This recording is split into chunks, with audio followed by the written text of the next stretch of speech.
Hey everybody, Barry here again. Not a lot of stuff going on with the van today because I'm waiting to get my transmission welded up. I dropped that one off to Justin Foss yesterday. He's a phenomenal welder. He's going to get it done for me by the weekend, hopefully. So I figured I'd tackle something that I've been looking at for the last couple of weeks. A guy named Aiden Prescott messaged me and said, hey man, I need to make some more boost on two-step. So I said, well, let's do an IAT trick that I learned a little while ago. I learned by looking at schematics and just messing around with it. A lot of help from Sloppy Mechanics. So basically, the quick version is we trick the IAT sensor into thinking it's colder intake air than it actually is. And by doing that, we disconnect the IAT sensor altogether. So here I have my piece of cardboard that I'm going to draw on, and we'll start doing the diagram now. So first, let's go over what we need. And it's going to be a standard 5-pin relay. So let's draw it out so it makes a lot more sense. So I'll do that up here. Pin 30 is your positive in. See if you can see that there, that's good. Pin 85 is also power in. Now I'm going to do this as a grounded switch. 86 is your ground, which is switched. So this is the wire that's going to go up to your switch to control this relay. 87 is your normally open. 87A is normally closed. That means when this relay is just hooked up but not activated, when your switch is off, power is going to be going through 87A. Draw this as a diagram. This is on the relay anyway, but I'll draw it out so it's easier to see. Just going to draw this here really quick.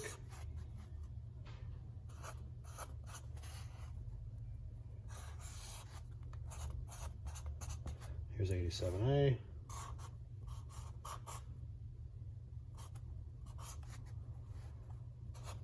'86, 85, and 30. So we can see that when the relay is just plugged in, nothing's happening. We don't have our switch pushed yet. Power goes in from 30 across up to 87A.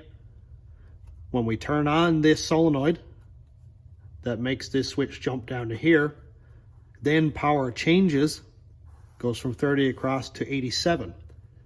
So we'll need to see this in a second, so I'll leave it here so you can reference it if you need to. Now we'll go to our IAT sensor. And if you're using mass air, which I think Aiden might be, then the IAT is these two wires right here. Oh, here we go, mark on my board. And the only one you need to use is this brown one.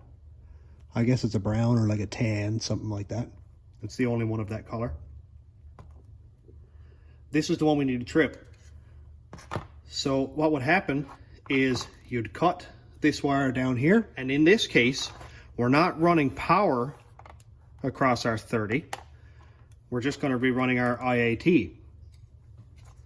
So let's just go draw an IAT sensor down here.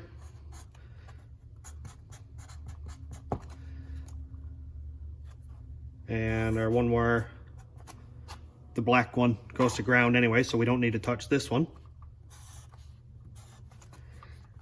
Pin 30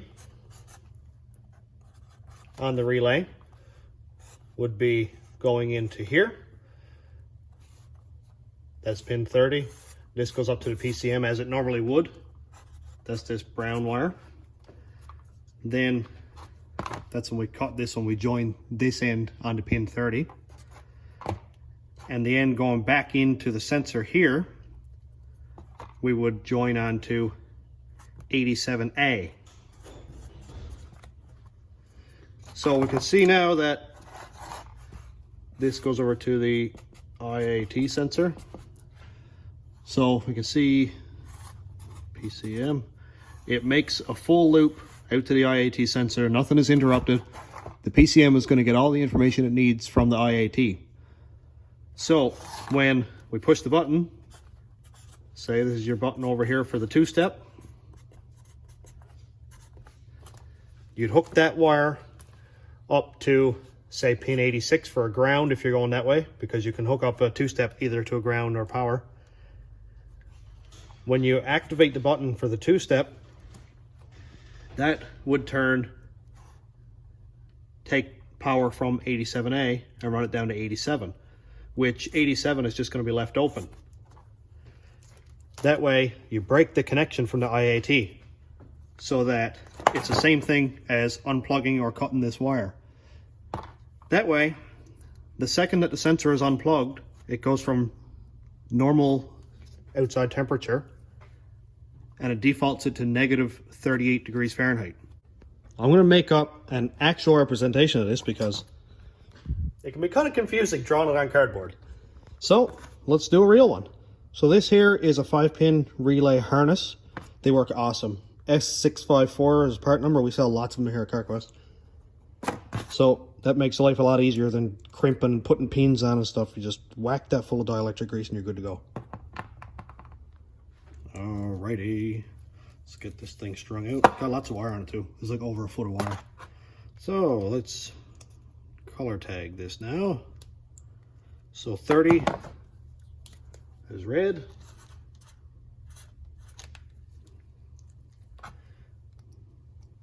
Kind of wish these were color coded. 86 is green. Just to make it easier to reference these in a minute. Yellow is 87.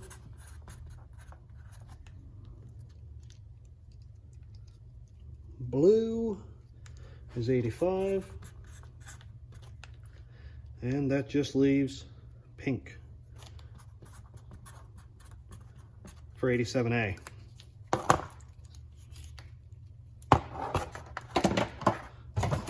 So let's strip all these wires. Oop, knock over my camera. These automatic things are sick too. So much faster than stripping them with pliers. A lot easier on the wrist. So let's imagine that we cut this wire off the PCM. The other side's still connected down to the PCM. It's just not right in front of us right now. So 87A goes to our IAT. 87A here is the pink wire. So we'll twist that on. I'm not going to solder or heat shrink any of this because it is going to be coming apart. So that's our brown wire that goes into the IAT sensor.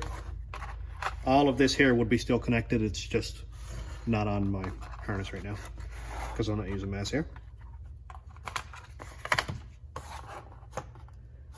Green is 86, which is our switched ground.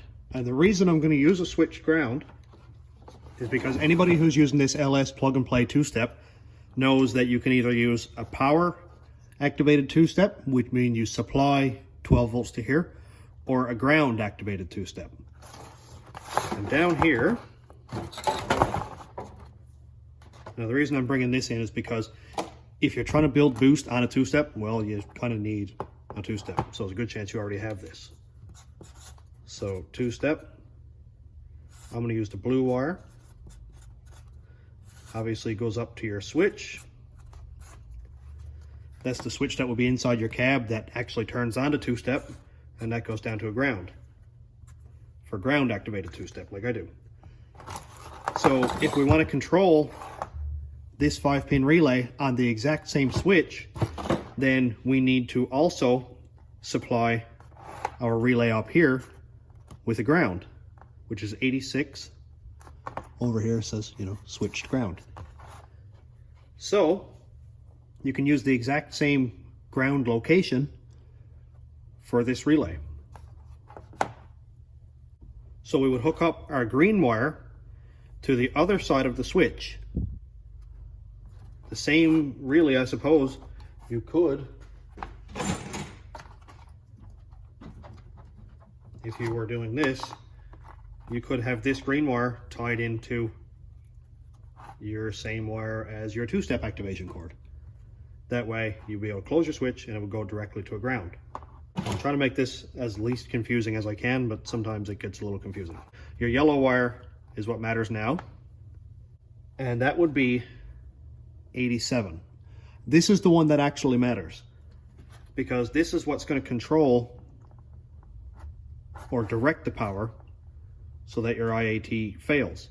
So basically, you don't connect this one to anything, because now, as soon as we cut power to the IAT, it's going to go to -38. So we just say lap that one back over and heat shrink it so it's not connected to anything. You can de-pin it, pull the wire out, basically whatever. Next, we have the blue wire, which is 85. That's on this side of the solenoid that actually connects the relay. So this one here is going to have to be on power. Now you can put it on power all the time. That's what supplies, you know, power to this. As soon as you make the ground, it's going to close the relay. So you hook this one up to power, which could be switched on ignition if you only want this to work when the ignition is on, because you're not going to have two-step on unless the car is running anyway, or the IAT trick. So we'll connect that one to power. Now 30 is going to have to go to the other side of this PCM harness. And this brown piece of wire here is what I'm going to use to demonstrate that. We'll just assume that we cut this wire, joined the IAT side into 87A. Now 30 is going to be the other end of the IAT wire that you cut off from the PCM. So you'll just join that one on here. And now we got a visual representation of what's actually going on. So we plug this relay in, which is really hard to plug in. It will not do it. So now the IAT sensor 5-volt reference wire comes into the relay through pin 30, across the relay, which is normally closed, which means normally connected, out 87A, which is this peach wire here, or pink wire. So the connection comes in here, is still connected, comes out this wire, IAT, everything is working just as it should. The IAT is getting all of its temperature reference, everything is working fine. As soon as you connect your green wire, meaning you hit your two-step button, which this will be hooked up to, it's going to switch that power, or switch that reference over to 87, which right now isn't connected to anything. And now we're starting to get the picture that as soon as this is disconnected, you have all the timing pull you want. So I'm going to grab my laptop, and I won't be able to do a screen record, but I'll just point the camera at the screen and we can see what kind of parameters we got to change to be able to pull timing. It's going to make a whole lot more sense just in a couple of minutes when I get this laptop hooked up. I know it's kind of confusing so far. I'm doing my best to explain it. Alrighty, well, I haven't figured out screen capture yet, and I will figure that out at some point, but right now I have my tripod set up and we'll go through the steps. So what I have open here is, you can't see it, right there, 2002 Chevy Camaro. So it's an LS1 Camaro. It's an 0411 PCM, which is red and blue connector. This is a standard Gen 3 setup. So right over here we got 5.7, whatever. It's going to be the same with your 5.3, 4.8, 6 liter. So we go over to Spark, Advance, and what you want to go into is right over here in the base corrections. And your IAT is right here. And here we can see our parameter only goes down to -10 degrees intake air temp, which you're never really going to be that low.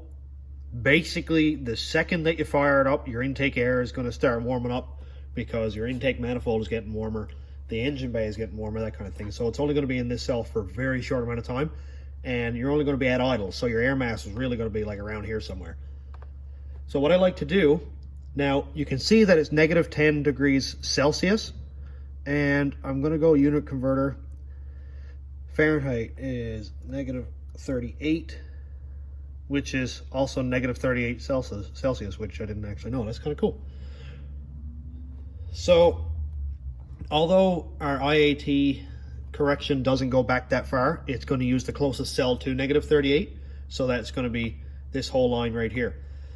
And you're only going to be doing this if you're in the boost anyway.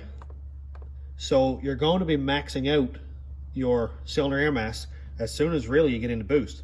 So that's going to be up in this area here. And what I like to do right off the bat is change right around halfway to negative 25 degrees. Now I know that's a lot, but it'll get you started. I'll move this over so you can see it.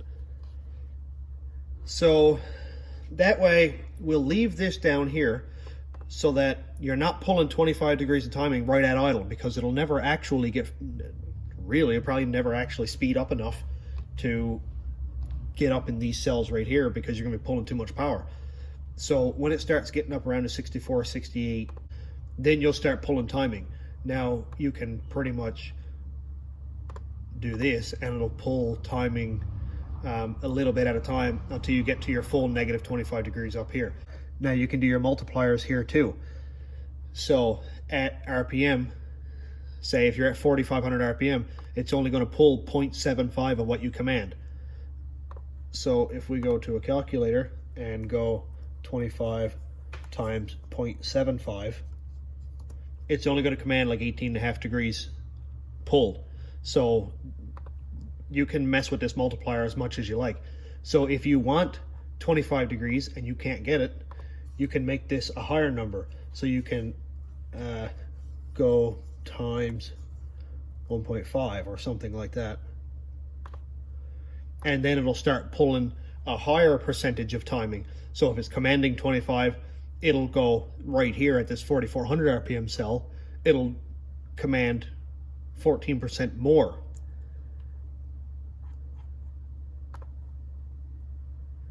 And you've got a second multiplier over here for coolant temperature.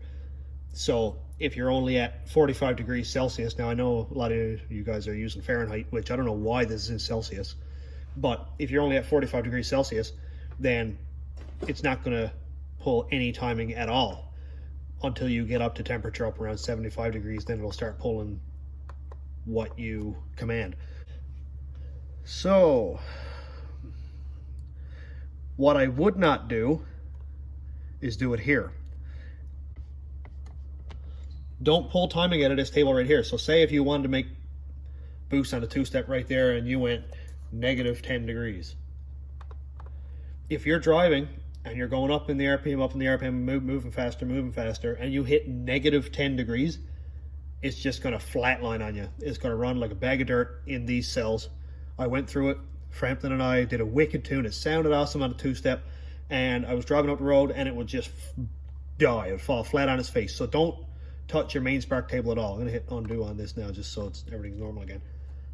Let it pull 25 degrees from the multipliers or from the correction from this table when you're using your IAT trick. That way you let your intake air temp sensor control your main table. So this isn't going to command necessarily negative 25 degrees right here. It's going to pull 25 degrees from your main table. So if you were up here in 2,800 RPM range, it would pull 25 degrees from this, say 12 right here, and you're going to end up with negative 13 degrees, which is basically exactly what I have right here, negative 13, negative 14 degrees. So this is exactly what you want to see. When you're not on that IAT button or your two-step or your trans brake or whatever, it's not going to pull any timing at all. And this is the exciting part about this, is you can basically have two tunes set up. Your main driving tune and then your two-step idle boosty tune.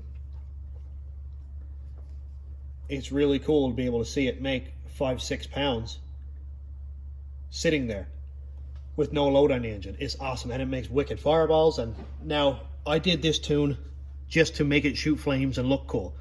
Obviously when I was doing launches and stuff, I'd set it up differently so it would actually make boosts, and the backfires and explosions would be more inside the turbo than out the tailpipe. But you'll have to find what works for you. Now the other side of making boost is fuel. So we go up here to our fuel tab, into power enrichment, because now we'll go to a sensible power enrichment, say 2,000 RPM delay. whatever your enrichment is. So we'll go up to here. Say if our two-step was set at 24 to 2800 RPM, so say 2500, it's going to dance between these two cells.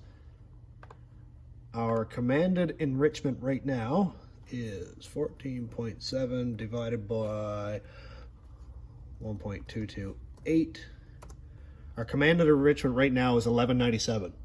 So it's going to command 11, 9, 12. Now, in boost, this may be different. Like I said, this is just a regular tune. You look at what your commanded cells are, at what RPM you're going to have your two-step running. So you'll find what your enrichment is. Now, if you find that it's too rich and it seems lazy, then you're going to want to go back here to your power enrichment. So you come over here to your IAT adder or multiplier, and you can use this multiplier to change your commanded air fuel ratio in power enrichment. Don't change your base table.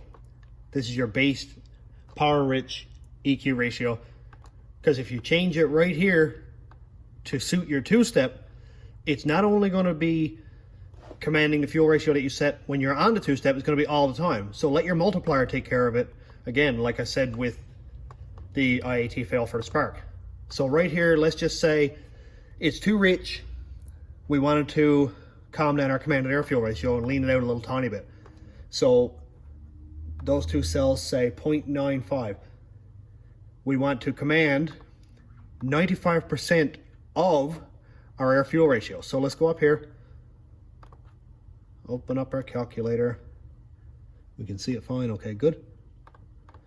So right now, when it's minus 30, minus 40 in those cells, it's going to command 95% of whatever RPM you're at. So 0.95 of 1.228. So that's 1.16. Now 1.16 will actually be our power enrichment equalizer or whatever, EQ enrichment. So 1.16, we go 14.7 divided by 1.16 equals, and now that's going to give us 12.6 air fuel ratio. Now play with this too. Don't get too dangerous with it. I wouldn't go above like 12.2, something like that, because keep in mind you are still in boost. I know it's not as much load, stuff like that, but you're still in boost. You don't want to go too lean and overheat anything, whatever. So play with this here very carefully. If you find that it spools fine and everything with just a timing pull, I wouldn't mess with this at all. But, you know, do whatever makes you happy. Do whatever makes you spool, whatever makes you get lots and lots of boost. Now you can also use this multiplier to add in fuel. So say if it wasn't quite rich enough, I don't know why it will not work. If it wasn't quite rich enough, you can go 1.05 to enriching your power enrichment numbers by another 5%. So we go 1.05 because that's our multiplier, times in the same cells we'll go 1.228.